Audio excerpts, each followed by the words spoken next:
Mejor no vengas a Navidad. Mi ex estará allí y quiero ponerme al día con él, me soltó mi novia, justo cuando yo ya tenía planeada una sorpresa y había comprado el regalo con el que siempre había soñado. No repliqué. Simplemente devolví el regalo, empaqué mis cosas y me marché. Al día siguiente, su llamada entre sollozos me lo confirmó todo, su ex no había ido solo, sino con su nueva prometida, que estaba embarazada. Mi nombre es Matías. La pequeña caja azul que llevaba en el bolsillo de mi chaqueta pesaba más de lo que debería. No por el objeto en sí, sino por lo que representaba. Durante 3 meses había sido mi secreto, mi referencia constante. Cada vez que Valentina se detenía en Instagram mirando esa joyería y suspiraba diciendo que ese diseño Art Deco era su sueño, yo lo registraba. Cada vez que pasábamos frente al escaparate y ella se quedaba mirando apenas un segundo más, lo notaba. Ese collar no era solo un regalo. Era una confirmación. La prueba de que yo escuchaba, de que prestaba atención a los detalles. Era también el centro de la sorpresa que había planeado para Navidad. Valentina había viajado antes a la casa de la familia Fuentes, en Colorado. Tenía que cerrar un proyecto importante y estaba tensa. Voy a estar encerrada trabajando hasta que llegues, me dijo al despedirse en el aeropuerto. La Navidad empieza cuando tú estés aquí. El plan era claro. Yo volaría el 24, pasaría el día de Navidad con su familia, numerosa, ruidosa, y luego nos escaparíamos 2 días a una cabaña de montaña que ya había reservado. Después volveríamos juntos. Pero había algo que ella no sabía. Yo no llegaría el 24. Había cambiado el vuelo para el 23 y usado parte de un bono que llevaba tiempo guardando. Mi idea era aparecer un día antes, con el collar en la mano, sorprenderla en la puerta y llevarla esa noche a un momento solo nuestro antes del caos familiar. Estaba preparando la maleta cuando llegó su mensaje. Era 22 de diciembre. Faltaban 12 horas para salir. El teléfono vibró sobre la cama y sonreí, esperando algo trivial. 4:18 de la tarde. Oye, cambio de planes para mañana. No sospeché nada. 4:19 de la tarde. No vengas para Nochebuena. Sentí el golpe seco. Me quedé mirando la pantalla esperando una aclaración que no llegó. 4:20 de la tarde. Sebastián va a estar aquí con su familia. Y quiero poder ponerme al día con él sin que sea incómodo.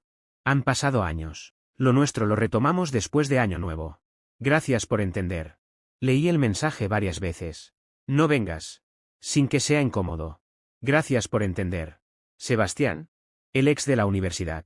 El del dinero familiar y la sonrisa segura. Nunca lo había conocido, pero siempre había estado presente como una sombra. El departamento quedó en silencio. Me senté en la cama, aplastando la ropa que había doblado con cuidado. Pensé en explicarle la sorpresa. Decirle que ya iba en camino, que tenía el collar, que todo podía seguir igual. Pero algo se apagó. No estaba pidiendo una conversación. Estaba informando una decisión. Me estaba quitando de la Navidad para hacerle espacio a otro. Le pedí que me llamara. Minutos después, el teléfono sonó.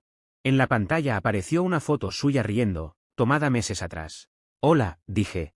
Hola, respondió ella, con ruido de platos y voces al fondo. Le dije que había entendido el mensaje. Que me estaba pidiendo que no fuera para poder ver a su ex. Suspiró, molesta. No lo digas así. No es una desinvitación. Es complicado. Mi familia lo conoce de toda la vida. Está pasando por un mal momento y necesito estar ahí como amiga. Si tú vienes, sería tenso. Me sentiría observada. Asimilé sus palabras con calma. Ella necesitaba apoyar a otro hombre en Navidad, y yo estorbaba. ¿Necesitas estar ahí para él? Repetí. ¿Y yo qué soy entonces?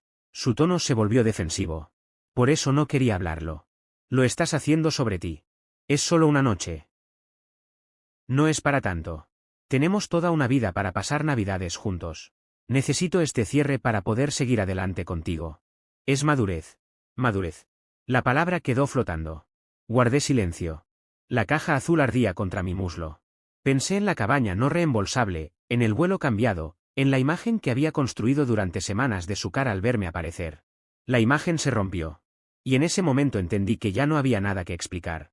La imagen volvió a mi mente con una claridad incómoda, ella sentada junto a una chimenea, compartiendo una sonrisa cargada de nostalgia con Sebastián, mientras yo permanecía solo en nuestro departamento, intentando comprender en qué momento todo había tomado ese giro. ¿Entonces, eso es todo? Dije al fin, notando cómo mi voz encontraba un registro distinto, más sereno, casi distante. Ya no era la voz de un novio herido. Era la voz de un hombre observando un fenómeno triste, pero curioso, desde fuera. Sí, respondió ella. No exageres. Es solo logística. ¿Logística? Repetí. Perfecto. Entonces estamos bien. Hubo un breve silencio al otro lado de la línea. ¿Estamos bien? Preguntó Valentina, con una impaciencia que delataba que su mente ya había avanzado hacia lo que fuera que implicaba ese ponerse al día. Miré alrededor del dormitorio que habíamos compartido. Las paredes, los muebles, los pequeños detalles que creí parte de una vida en construcción. Sí, Valentina, respondí. Estamos bien. Corté la llamada sin esperar su despedida. Durante un largo rato me quedé sentado, inmóvil. La rabia llegó, intensa, como una oleada ardiente, pero se disipó rápido al chocar contra algo más contundente, la absurda claridad de su falta de respeto. Lo que quedó fue una calma extraña, casi pacífica. Las preguntas se disolvieron solas. No importaba cómo había podido hacerlo. ¿Lo hizo? El por qué dejó de tener sentido. El hecho era simple, había elegido la posibilidad de Sebastián por sobre la certeza de mí. Y lo había hecho en una de las noches más significativas del año, con la ligereza cruel de quien cancela una cita trivial. Me puse de pie. El primer movimiento fue automático. Abrí el portátil, ingresé al sitio de la aerolínea y cancelé el vuelo. El crédito quedó registrado para un viaje futuro. Uno que haría solo. Luego saqué de mi bolsillo la pequeña caja azul. La sostuve en la palma de la mano. Su peso, que durante meses había representado ilusión y promesa, ahora se sentía ridículo. Era el símbolo de una entrega ofrecida a alguien que veía esa entrega como una molestia. Volví a guardarla en su estuche de terciopelo, la coloqué dentro de la bolsa de regalo y tomé el abrigo. La joyería estaba en un centro comercial cercano, decorado aún con luces navideñas y lleno de compradores de último momento. La misma vendedora que me había atendido 3 meses atrás me reconoció de inmediato. Patricia, una mujer mayor, amable, con una sonrisa cálida. ¿De regreso tan pronto? Preguntó. ¿No le gustó el diseño? El diseño era perfecto, respondí con voz firme. La destinataria no. Su expresión cambió, profesional y compasiva. No pidió explicaciones. Procesó la devolución con eficiencia. El sonido del comprobante al imprimirse fue como cerrar un libro contable. La persona correcta llegará, dijo al entregarme el recibo. Y sabrá apreciarlo. Le agradecí y salí. La bolsa vacía terminó en un basurero junto a la salida del centro comercial. De vuelta en el departamento comenzó el verdadero trabajo. Saqué la maleta grande y varias cajas de cartón del armario. Empecé por el baño. Retiré mis artículos del organizador de la ducha, del estante del lavamanos. Solo lo mío. La afeitadora elegante que me había regalado, la colonia que decía que le encantaba. Dejé el champú que compartíamos. En el dormitorio vacié mi lado del closet, mis cajones. Cada movimiento era preciso, casi quirúrgico. Tomé la foto enmarcada de nosotros que estaba en mi mesa de noche. La suya quedó donde estaba. Quité las sábanas de la cama. Eran mías. Dejé el colchón desnudo. Empaqué los libros que había llevado a la relación. Desconecté mi consola del televisor de la sala, enrollé los cables con cuidado. Con cada caja cerrada, con cada rastro mío eliminado, el departamento no se sentía vacío. Se sentía más liviano. Como si me estuviera desprendiendo de una piel que ya no encajaba. Me tomó horas. Cuando terminé, el espacio que quedó era completamente suyo. Se parecía al departamento de una desconocida, o al de la mujer que Valentina había sido antes de que yo llegara. Estaba completo sin mí. Cargué las cajas y la maleta en el auto. Hice un último recorrido, baño, dormitorio, sala, cocina. Vi una taza que le había comprado en un viaje, la que decía la novia aceptable del mundo. Sonreí sin humor y la dejé. En la puerta me detuve. Saqué la llave del llavero. Estaba tibia por el calor del bolsillo. La dejé cuidadosamente sobre la mesa de entrada, justo en el centro. Luego salí, cerré la puerta y conduje hasta un hotel cerca del aeropuerto. No lloré. No grité. Sentí un silencio amplio, profundo. Pedí servicio a la habitación, vi una película sin sentido y dormí como no lo había hecho en mucho tiempo, un sueño hondo, sin sueños. La habitación del hotel se sentía como una burbuja fuera del tiempo. Un espacio sellado, ajeno a cualquier celebración. Todo era excesivamente limpio, ordenado hasta lo impersonal. No había luces intermitentes, ni coronas en las puertas, ni villancicos filtrándose por los pasillos. Solo el sonido constante y monótono del sistema de climatización, acompañado de un murmullo distante que provenía de un televisor encendido en alguna habitación vecina. Un canal de noticias repetía titulares sin emoción, como si el mundo siguiera girando con absoluta normalidad mientras el mío acababa de detenerse. Desperté la mañana del día 23, la fecha exacta en la que se suponía que debía sorprenderla, y lo que sentí no fue devastación. Tampoco rabia inmediata. Fue algo más extraño, más silencioso. Una sensación vacía, clara, casi quirúrgica. El dolor existía, pero estaba contenido, encapsulado detrás de una especie de vidrio grueso que me permitía observarlo sin que me atravesara por completo. No era ausencia de pena, era distancia. Lo que más predominaba no era el duelo, sino un alivio profundo. El alivio de haber hecho algo. De haber dejado de esperar. De haber terminado con esa vigilancia constante del teléfono, con esa esperanza humillante de que ella recapacitara, de que cambiara de opinión, de que yo volviera a ser suficiente de un momento a otro. Esa espera había sido más corrosiva que la ruptura misma. Pasé ese día en un estado de desconexión funcional. No estaba entumecido, pero tampoco desbordado. Operaba como alguien que ejecuta tareas con precisión, sin permitirse demasiadas preguntas. Conduje hasta una unidad de almacenamiento cerca de mi oficina, revisé precios, firmé un contrato por 3 meses y descargué todas las cajas que llevaba en el coche. Las acomodé dentro de ese pequeño espacio de concreto gris, alineándolas contra la pared como si eso pudiera darle orden a todo lo demás. Fue un acto sencillo, pero cargado de significado. No lo pensé conscientemente en ese momento, pero ahora lo entiendo, estaba delimitando una etapa. Esto es transitorio. Esto es el mientras tanto. Esto ya no es mi hogar ni mi vida definitiva. Desde allí conduje sin dudar hacia el único lugar que, en ese instante, se sentía verdaderamente seguro, la casa de mi hermano mayor, en los suburbios. Rodrigo abrió la puerta y me observó en silencio. Vio mi rostro inexpresivo, notó que no llevaba maletas ni bolsas, y aún así no hizo la pregunta obvia. No pidió explicaciones. Simplemente se hizo a un lado y abrió más la puerta. Hay cervezas en el refrigerador, dijo. El sofá es tuyo. Los niños están acelerados por el azúcar y los regalos, así que aviso previo. No necesitaba más que eso. El ruido de su casa fue como un choque frontal contra el silencio del hotel. Risas. Pasos apresurados, papel de regalo rasgándose, voces superpuestas. Un caos cálido. Ayudé a mi sobrino a armar una nave espacial de Lego con instrucciones incomprensibles, escuché a mi cuñada desahogarse sobre problemas del trabajo y repetí plato tras plato de lasaña sin pensar en nada más. Por primera vez en semanas, no sentí que debía fingir estar bien. Más tarde, mientras cargábamos el lavavajillas, Rodrigo me arrinconó suavemente en la cocina. Se apoyó en la encimera, cruzó los brazos y fue directo al punto. «Entonces, ¿quieres decirme por qué estás aquí y no en Colorado?» Se lo conté con el mismo tono neutro con el que había doblado mi ropa horas antes. Sin adornos. Sin dramatismo. Me quitó la invitación de Nochebuena para poder reencontrarse con su ex sin que yo hiciera la situación incómoda. Así que saqué mis cosas y me fui. Rodrigo se quedó quieto, con un paño de cocina suspendido en el aire. Luego soltó un silbido bajo. Eso es, objetivamente cruel. Me observó con atención, buscando alguna grieta. ¿Estás bien? Porque pareces, demasiado tranquilo. Me tomó un segundo responder. Lo estoy, dije, sorprendiéndome a mí mismo. Creo que llevaba mucho tiempo infeliz. Solo que no tenía una razón lo suficientemente clara para admitirlo. Ahora la tengo. Asintió despacio y me dio una palmada firme en el hombro. Entonces nos alegra tenerte aquí. De verdad. Al diablo con ella. Dormí esa noche en su sofá mejor de lo que había dormido en meses. Sin sobresaltos. Sin pensamientos circulares. Sin revisar el teléfono cada media hora. La Nochebuena pasó con mi teléfono completamente en silencio. Había silenciado sus notificaciones, pero no la había bloqueado. Parte de mí, una parte distante y casi analítica, tenía curiosidad. ¿Mandaría un mensaje automático deseando feliz Navidad?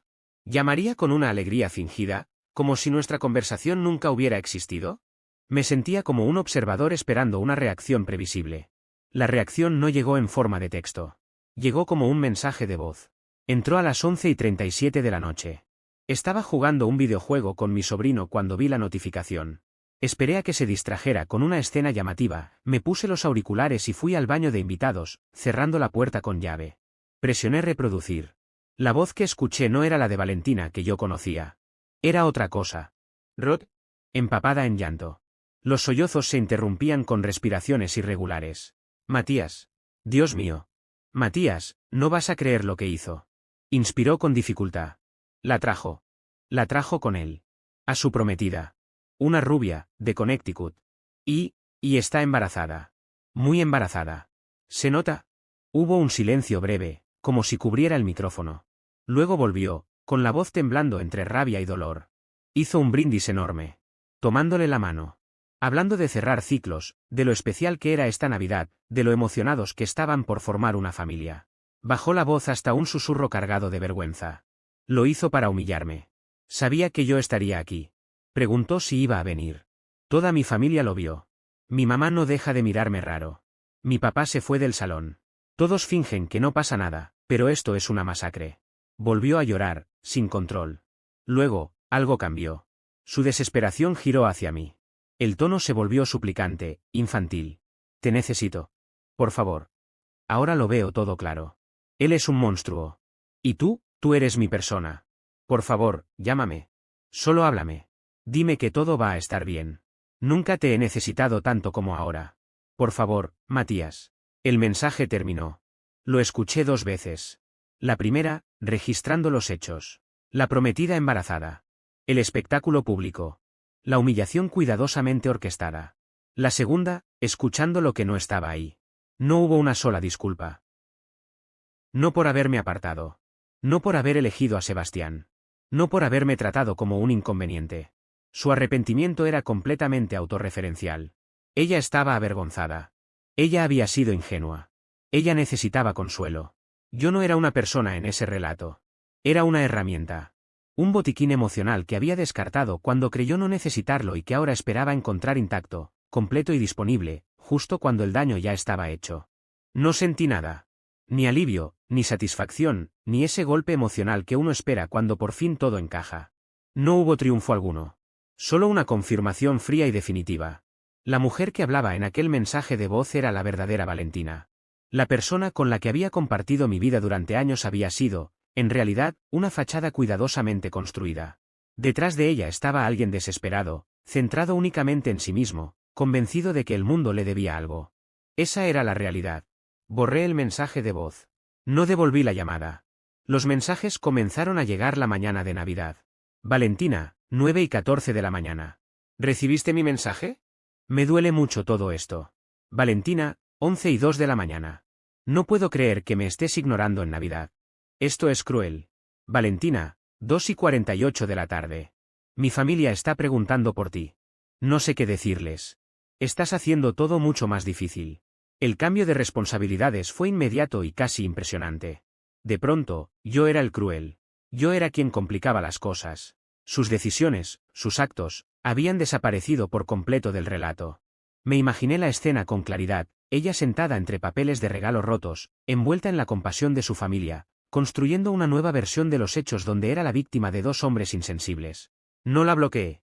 Observé cómo la historia se desarrollaba en tiempo real, como si estuviera leyendo un drama mal escrito que avanzaba sin sutileza ni autocrítica. El punto culminante llegó tarde, la noche del 26. Valentina, 10:17 de la noche. Así que eso es todo, ¿vas a desaparecer después de 4 años? Estoy destrozada aquí y tú actúas con tanta frialdad. Siempre haces lo mismo cuando las cosas se ponen emocionalmente difíciles, huyes, te cierras. Sebastián tenía razón sobre ti. Decía que eras pasivo, que nunca lucharías por nada. Supongo que él también lo vio. Ahí estaba. La máscara caída por completo. La ira, el ataque directo, la frase tomada literalmente del otro lado. Sebastián tenía razón sobre ti. Esa oración quedó suspendida en el aire digital, tóxica y reveladora. Confirmaba todo. No se habían limitado a ponerse al día. Habían analizado nuestra relación. Yo había sido tema de conversación entre ellos. Ella había escuchado a su ex criticarme, había guardado esas palabras y ahora las utilizaba como un arma. Y, de forma inesperada, sentí paz. Ese mensaje fue el verdadero regalo. La liberación final. Me mostró el último rincón oculto de su falta de respeto. Ya no quedaba nada por descubrir. Mis dedos se quedaron quietos sobre la pantalla. Este era el momento de responder, pero no con rabia ni con explicaciones largas. Bastaba con una afirmación simple, objetiva, definitiva. Un reflejo de su propia narrativa. Escribí 3 frases. Las leí con calma. Eran precisas, serenas, cerradas. No contenían emoción ni compasión, tampoco dejaban espacio para una réplica. No eran un debate, eran una puerta que se cerraba. Presioné enviar. Yo, 10:23 de la noche. Escuché tus mensajes. Lo que pasó con Sebastián suena exactamente a lo que pediste, una oportunidad para ponerse al día. ¿La tuviste? Yo ya seguí adelante. No vuelvas a contactarme. Entonces, y solo entonces, bloqueé su número. Fui a la sala donde Rodrigo miraba un partido de baloncesto sin apartar la vista de la pantalla. «Te ves más liviano», murmuró. «Lo estoy», respondí, y era verdad. El vínculo se había cortado. El silencio que llegó después no era una espera ni un vacío incómodo. Era simplemente silencio, y por primera vez en mucho tiempo, me pertenecía por completo. Ese silencio no estaba vacío. Estaba lleno. Denso, estable, cargado de una calma que no había conocido en años. Era el sonido de una alarma constante que por fin se apagaba. Me quedé en casa de Rodrigo durante una semana, poco a poco empecé a recomponerme. Lo primero que hice fue buscar un nuevo departamento, moderno, compacto, de una habitación, en el centro, con vista al río y sin recuerdos incrustados en las paredes. No se sentía como un hogar, sino como un centro de operaciones para una vida nueva. Y eso me gustó. Me sumergí en el trabajo. El proyecto que había dejado de lado mientras planeaba la sorpresa navideña recibió de golpe toda mi atención. Llegaba primero a la oficina y me iba último. La concentración era absoluta. A mediados de enero, mi jefa, una mujer observadora llamada Daniela, me llamó a su despacho. «No sé qué hiciste con el Matías relajado del último trimestre», dijo, entrelazando los dedos, «pero quiero que este se quede». La propuesta de la familia Hernández llegó en un momento inesperado, casi quirúrgico en su precisión. «Queremos que lideres el equipo de enlace de la nueva división aeroespacial», me dijo mi superior, con un tono medido pero claramente satisfecho. «Es un ascenso importante. Implica mayor responsabilidad, visibilidad directa con los clientes y un viaje a la sede central en Seattle el próximo mes. ¿Te interesa?». La pregunta era casi retórica, pero aún así necesitaba ser formulada. Un ascenso. Viajes. Nuevos desafíos. Una razón concreta para quedarme en la oficina hasta tarde sin tener que justificar cada minuto.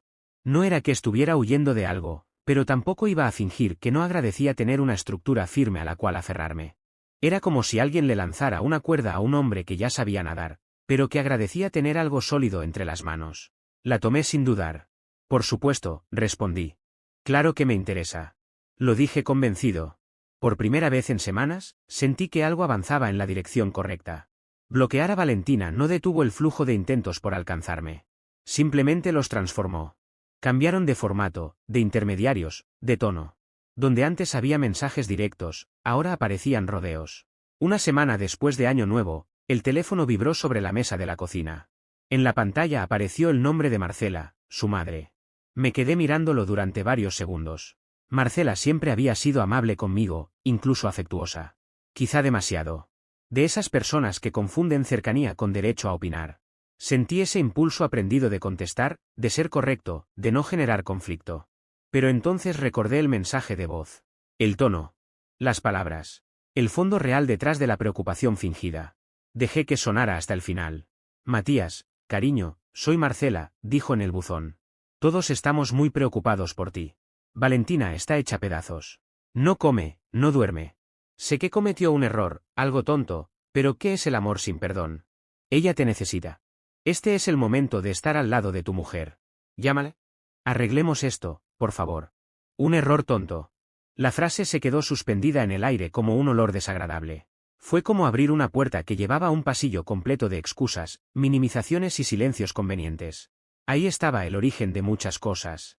Ese ecosistema emocional era el que había normalizado el daño, siempre y cuando se disfrazara de arrepentimiento. Escuché el mensaje completo, respiré hondo y lo borré. No pasó mucho tiempo antes de que apareciera el siguiente mensajero. El que sabía que llegaría tarde o temprano, Camila, su mejor amiga. El mensaje llegó el 12 de enero. Directo. Sin saludo. «¿Qué te pasa, Matías? Abandonaste a Valentina después de lo que ese tonto de Sebastián le hizo. Está devastada. Sí, se equivocó, pero tú estás siendo cruel. 4 años construyendo una vida contigo y la tiras por una noche. Los hombres de verdad luchan por sus relaciones. Llámale». Lo leí una sola vez. No respondí. Guardé el contacto como Camila, tóxica, y lo bloqueé. Los hombres de verdad luchan por sus relaciones. La frase me acompañó durante días. La repetía mentalmente mientras manejaba, mientras trabajaba, mientras hacía compras. Yo había luchado. Había luchado con paciencia, con atención, con compromiso. Había luchado planeando sorpresas, escuchando, estando presente incluso cuando no era cómodo. Lo que ella quería decir era otra cosa. Que los hombres de verdad aceptan el desprecio en silencio. Que se adaptan, que ceden, que aguantan. Yo ya no estaba dispuesto a seguir esa definición. El intento más elaborado llegó a principios de febrero. Un correo electrónico, enviado a una dirección laboral que ya casi no usaba. El asunto decía: por favor, Matías, no sé si leerás esto, pero espero que sí. Decía que estaba en terapia. Que su terapeuta le había ayudado a entender su patrón de autosabotaje. Que cuando se acercaba a la felicidad, sentía miedo y lo destruía todo. Que lo que había hecho no reflejaba sus sentimientos hacia mí, sino sus inseguridades más profundas. Decía que había arruinado lo mejor que le había pasado por miedo a cuánto me amaba.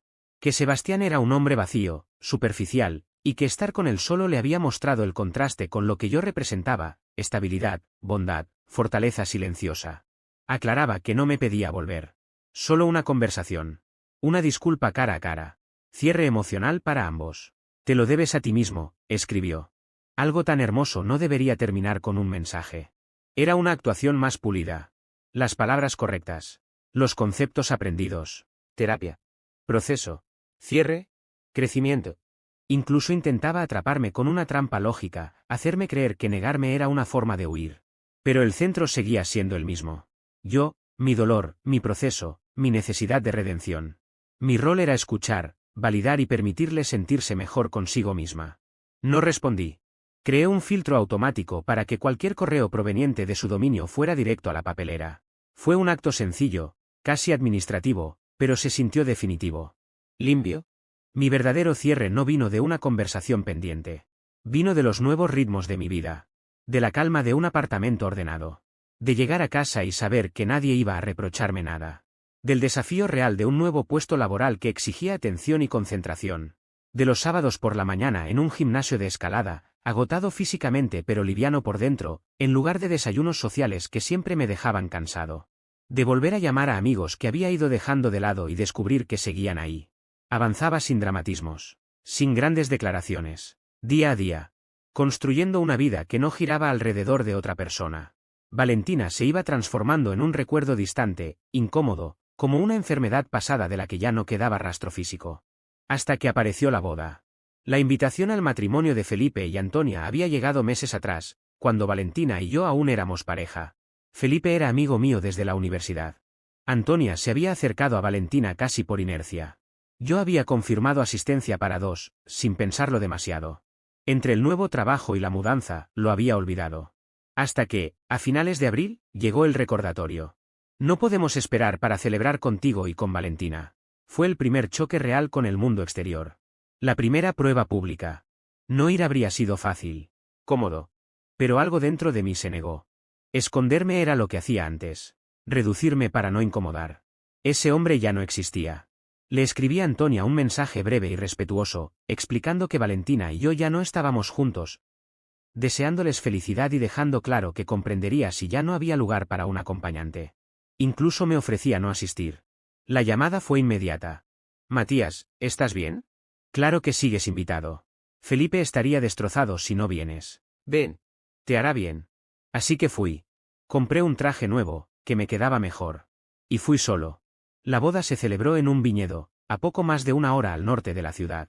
Era una tarde de mayo impecable, de esas que parecen diseñadas para fotografías perfectas. Cuando llegué a la terraza donde se realizaba el cóctel, con una copa de champaña en la mano, la vi. Estaba de pie junto a Camila y otras personas de su círculo cercano. Lo primero que noté fue que estaba más delgada. Su risa, provocada por algún comentario de Camila, sonó demasiado fuerte, casi forzada, con un filo que no recordaba. Llevaba puesto un vestido que reconocí de inmediato, lo había comprado para una boda el año anterior, aquella a la que asistimos juntos y de la que pasó todo el viaje de regreso criticando cada decisión de la novia. Sus ojos recorrían el lugar sin detenerse, inquietos, como si buscaran algo. Hasta que me encontraron. La expresión de su rostro cambió en segundos, primero sorpresa, luego una chispa de esperanza mal disimulada, y finalmente una mueca de dolor ensayado, casi teatral. Se inclinó hacia Camila y le susurró algo al oído. Camila giró la cabeza y me lanzó una mirada hostil. Yo respondí con un gesto breve y neutral, apenas un asentimiento educado, y me di vuelta para buscar a Felipe. Le di una palmada en la espalda, genuinamente feliz por él y por su boda. Pensé que eso sería todo. Un reconocimiento silencioso. Una noche entera sin tener que cruzar palabras con ella. Me equivoqué. Me interceptó junto al muro de piedra que daba al viñedo justo cuando el sol comenzaba a ocultarse tras las colinas. Era evidente que llevaba tiempo preparándose para ese momento, animada por más de una copa de vino. Matías, dijo con voz suave, temblorosa, ese tono aprendido en terapia. Valentina, respondí con educación, como si hablara con una colega lejana. ¿Te ves bien? Lo dijo como si fuera un reproche. Gracias. ¿Tú también? Contesté. Una cortesía social inofensiva. Una mentira pequeña y necesaria. Las formalidades se desvanecieron rápido. Dio un paso más cerca, examinando mi rostro, buscando rastros de enojo, tristeza, nostalgia, cualquier emoción a la que pudiera aferrarse. No encontró nada más que distancia tranquila. Eso la descolocó. Recibí tu mensaje, dijo, con la voz aún más frágil. Fue muy frío, Matías. Después de todo lo que vivimos, me despachaste así. Tomé un sorbo de champaña antes de responder. Solo expuse un hecho. No quedaba nada que conversar. Esa frase bastó para encender un destello de la antigua rabia. Estuvimos juntos 4 años. Susurró con intensidad. Hablamos de casarnos. Y te fuiste sin pelear, sin luchar por nada. Tus decisiones fueron claras, dije sin alterar el tono. Las respeté. Me aparté exactamente de la situación que tú querías. Esa no era la situación que yo quería. Replicó. Solo necesitaba cerrar el pasado para poder estar contigo de verdad. Tú no lo entendiste. La miré directamente por primera vez. Sí lo entendí, respondí. Querías explorar una posibilidad con Sebastián, sin la incomodidad de que yo estuviera presente. Lo entendí y actué en consecuencia. No hay confusión aquí, Valentina. La verdad, dicha sin rencor ni dramatismo, la dejó sin aire. Sus ojos se llenaron de lágrimas exageradas. Él me usó, me humilló. Mi familia lo vio todo. Nunca me había sentido tan sola. Esperé. Ella aguardaba que dijera lo que siempre decía. Que la consolara. Que pidiera disculpas por algo que no me correspondía. No dije nada. El silencio se volvió espeso. Incómodo. Sus lágrimas se secaron, frustradas. ¿Eso es todo? Preguntó finalmente. ¿No sientes nada después de todo lo que tuvimos? Ese era el momento. No en un mensaje ni en una llamada, sino ahí, bajo la luz dorada del atardecer. Siento, dije con cuidado, que la persona con la que me comprometí ya no existe. Las decisiones que tomaste la revelaron. Yo estoy construyendo una vida que no incluye ni su recuerdo ni las consecuencias de sus elecciones. Lo que tú sientas o necesites ya no es una moneda válida para mí. Parpadeó, desconcertada por el lenguaje. ¿Moneda? ¿Qué significa eso? No soy una transacción. Significa, respondí, con una calma que rozaba la ironía, que me estás pidiendo invertir energía emocional en algo que ya me llevó a la quiebra una vez. Esa cuenta está cerrada. Ahora me concentro en inversiones que sí generan valor. La comprensión llegó junto con un último intento de desprecio. ¿Valor? ¿Cómo tu pequeño ascenso? Camila me contó. ¿Crees que eso te hace feliz? Solo te escondes en tu trabajo. Estás solo. En ese instante apareció Daniela, mi jefa, integrándose a la conversación con naturalidad. Apoyó una mano en mi brazo, un gesto profesional y cercano. Matías, perdón la interrupción. El responsable del equipo acaba de llegar y quiere conocerte antes del lunes. ¿Tienes un momento? Sonreí con sinceridad. Claro que sí. Volví a mirar a Valentina. Su rostro estaba pálido. Observaba a Daniela, segura y tranquila, escuchaba el nombre del cliente importante, y veía cómo yo me movía con comodidad en un mundo que ya no le pertenecía. Si me disculpas, dije con cortesía definitiva. Me alejé junto a Daniela sin volver la cabeza. No fue un gesto calculado ni una demostración de orgullo, simplemente no había nada más que observar.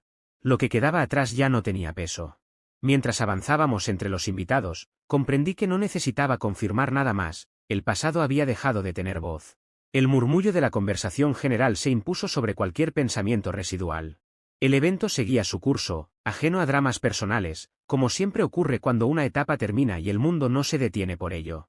Escuché a Daniela hablarme del proyecto, del equipo Hernández, de los próximos desafíos. Yo asentía, atento, presente. Allí estaba mi foco. Detrás de mí quedaba alguien aferrado a una versión antigua de mí, a una historia que ya no se sostenía. No había rencor, ni triunfo, ni satisfacción en ello. Solo una constatación serena, ya no caminábamos en la misma dirección. La música subió de volumen y los invitados comenzaron a dirigirse al interior para la cena. Saludé a un par de conocidos, estreché manos, intercambié sonrisas auténticas. Todo se sentía ligero, ordenado, en su lugar.